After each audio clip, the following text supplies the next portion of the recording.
Spike Eskin, this is Howard's kid, right? Yes. Howard's kid, long time sports media family in Philadelphia.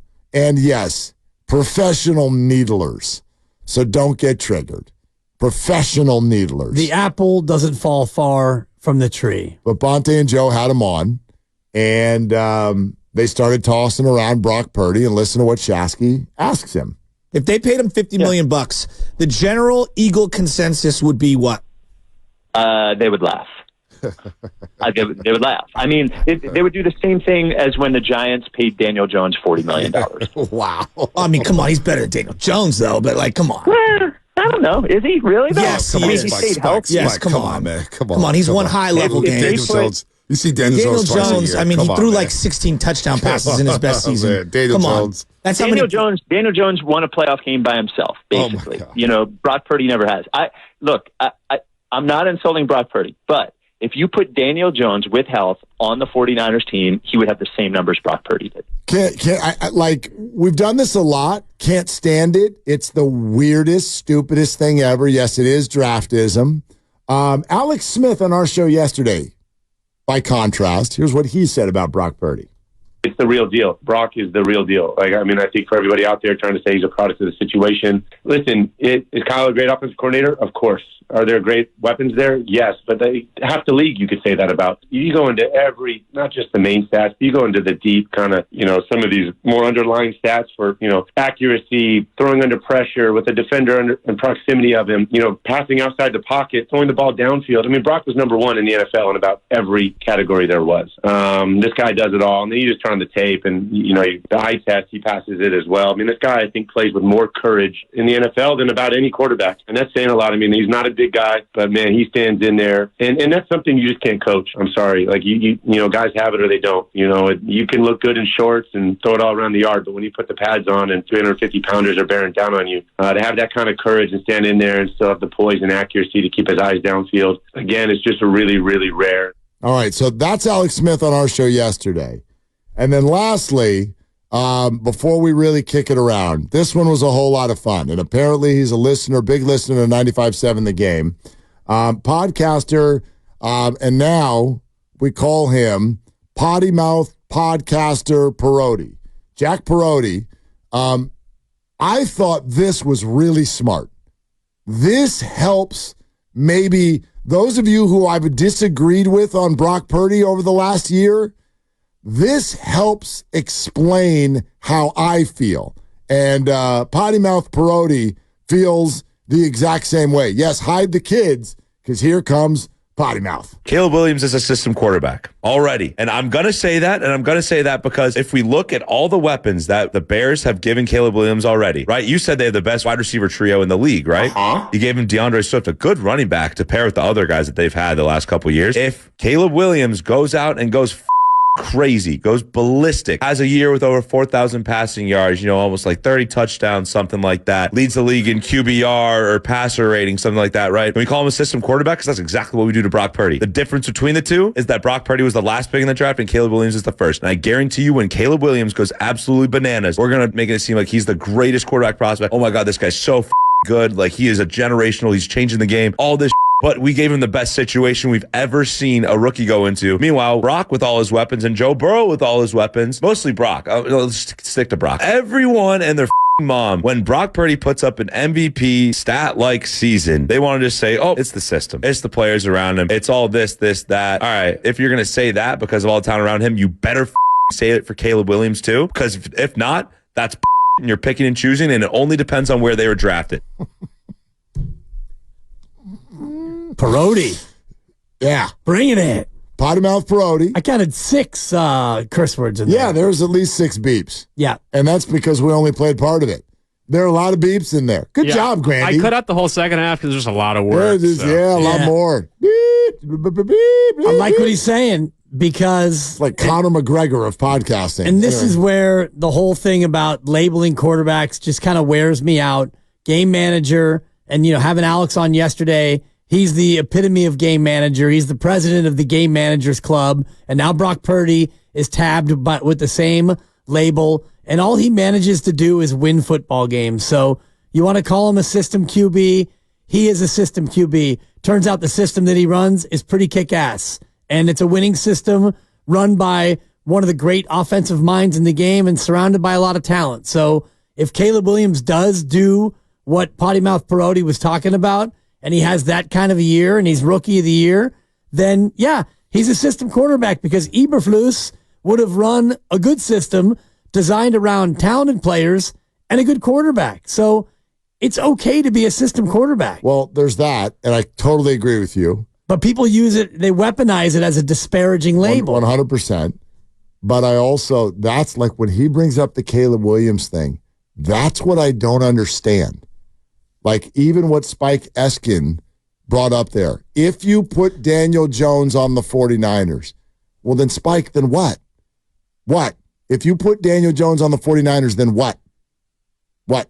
What are you actually saying? He has the exact same year that Brock Purdy had. How many years has Kyle Shanahan been the coach?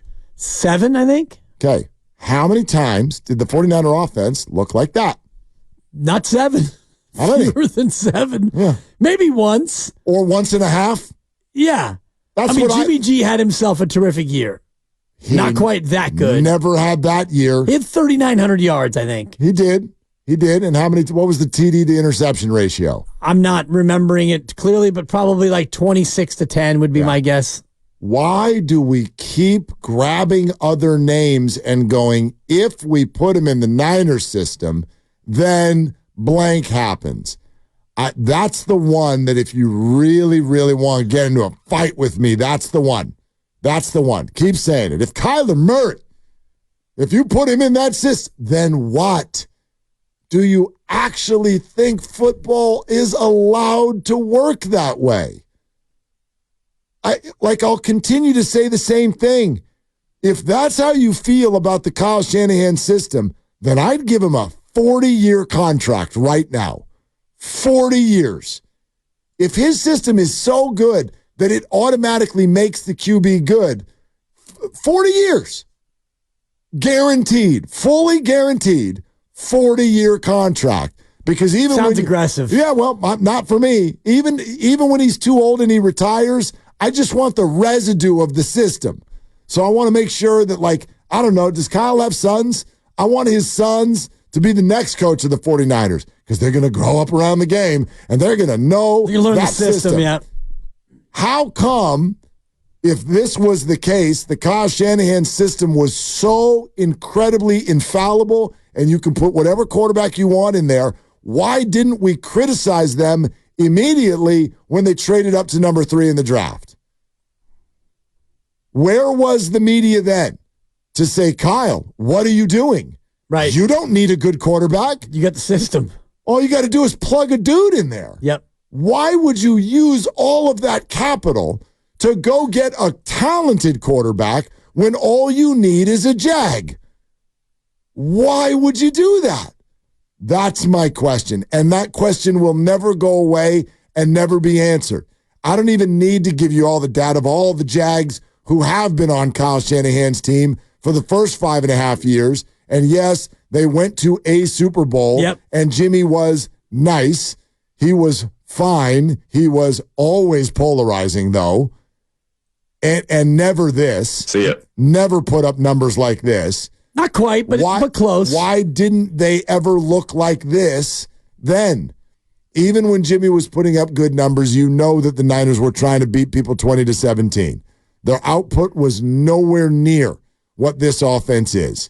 So why would... Brock's got better weapons, but yes, he your does. point is well taken. Yes, I'm not going to get into a Jimmy versus Brock debate because Brock, his year last year was better than Jimmy's best year. Without a doubt. Yeah. Jimmy threw for 39.78. The ratio was 27-13. 27 TDs, 13 picks. Brock was 31-11 with more yards and better numbers across the board. Right. But all of the metrics.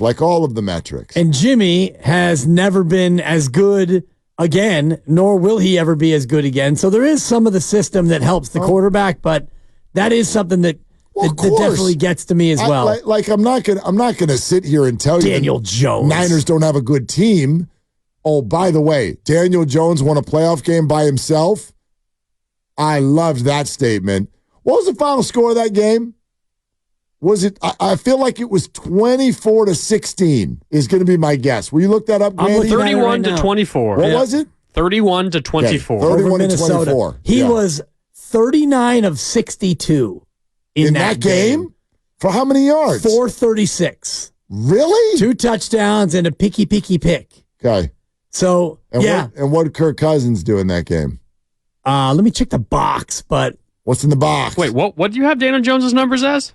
That does not sound right to me. Daniel Jones in the NFC wildcard playoff game went 24 for 35 with 301 and 2 tuds. What? I'm looking at Football Reference, and they had him at... that's the 2 games combined. The 2 games combined. Yeah, the 2 games combined. He also ran for 17 carries and 78 yards. There you go. Single-handedly won the game. 301. Game. Cousins are 31 of 39. But the interesting thing about that is, off of that playoff run, 2 games, that's when Daniel Jones got the contract. Mm-hmm. And subsequently, he's been injured and ineffective. Yep. So now they don't like him anymore. Spike Eskin and his Daniel Jones take is laughably, woefully inaccurate. I'm trying to think, like... And then the postseason game that followed when the Giants went to Philadelphia, Daniel Jones, 15 for 27, 135 and an interception. That makes sense. It's terrible. Thanks for cleaning that up, Grandy. Yeah. And Philly was obviously very, very good. Yeah. Yeah. I'm just trying to. I know we've done this a lot, like of trying to find comps of people that weren't really kind of given the whatever they wouldn't given their just due. I know people see this is kind of at the core of my point. I know I didn't ask Ethan this because I know how people respond to this. Hey, Ethan, when is this sort of tone going to stop? Well, Mark, it's when he wins a Super Bowl, and you know what my answer to that is. No, it won't. No, it won't. You and I have had this this debate about whether or not it ever will stop. I think it will stop if he wins the Super Bowl. I don't. You think there'll be more Eskins going out there saying, well, I mean, anybody could have won that Super Bowl with Kyle and that talent around him. Not insulting Brock Purdy. I think it would have to be with the perception of the roster crumbling around him. Christian McCaffrey has aged out. Debo has been traded. Trent Williams has retired. George Kittle is a shadow of himself. And the 49ers win the Super Bowl. Like, it would have to be that. It would have to be Brock putting a team on his back in total, which is funny because certain guys sort of get that label, which is also completely faux. Like, Patrick Mahomes did not put the Chiefs on his back this year. He's got one of the best tight ends in the history of the game. Their defense was so much better. He didn't have a good year by his standards. They won a game in overtime with 25 points. They didn't even score 20 points in regulation against the Niners. Yeah. And we're like, Mahomes put him on his back. No, he didn't. He had 1 touchdown drive of any length, and he had to go to a 5th quarter in order to get to it. But we can say that because it's Mahomes, and he's the best, and nobody argues that, so we label. And that's what Potty Mouth Perotti is getting at. He's getting at the labels that we're allowed to use for players totally based on their past. It's 100%.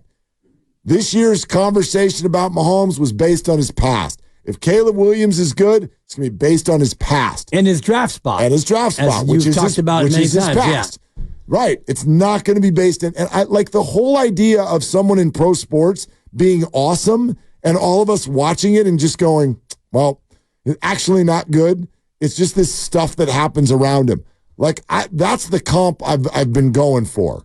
You know, we used to do the comp of like, who else has been really good and then not ended up good? Right, Jeremy Lin. But who else has been really good in sports and never gets the credit for being so? It's usually in football because in basketball, when you score, you did that. Nobody looks at Steph and he has a 44-point game and you go, man, those picks that Kevon was setting, those are some good screens tonight. Of course Steph is going to hit 11 threes when you've got that much screen setting going on. And in baseball, it's the epitome of the individual sport where if you have a 3-homer game, you're not thinking, oh, man, that skipper really put together a good lineup. He had a lot of protection out there in that lineup. That's why he had 3 home runs, is because, the pitcher was out of the stretch so much today. That's what led to the homers. But in football, with 11 guys out there, it's much easier when you want to disrespect a guy to say, well, I mean, Brock Purdy, yeah, but Shanahan's a genius and he's got so much talent around him. How could he not be good? But who else is it? Like, who else has been good? And I'll acknowledge that Purdy has only had a season and a half. So sure. I will acknowledge he's going to have to do it for longer to really get the labels. But who else for a prolonged period has played really well and everyone has just repeatedly dismissed the achievement or the importance? That's a hard one. I'd have to really rack my brain because I think this is uncharted territory. Is Cousins it? Maybe, but I think he's gotten his due. I mean, people don't think highly of him. Right. They think he stinks in prime time. But what's interesting is what started this conversation, and that's money. And nobody blinks when Kirk Cousins gets the bag. No one blinks. Huge bag. They're like, he can't win big games. And then he gets $85 million guaranteed. And everyone's like, well, yeah. I mean, good quarterback.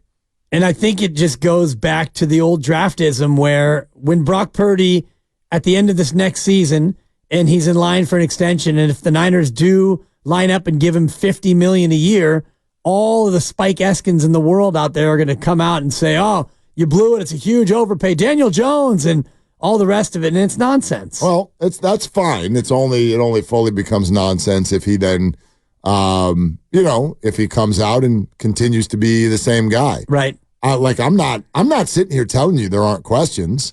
Of course there are questions.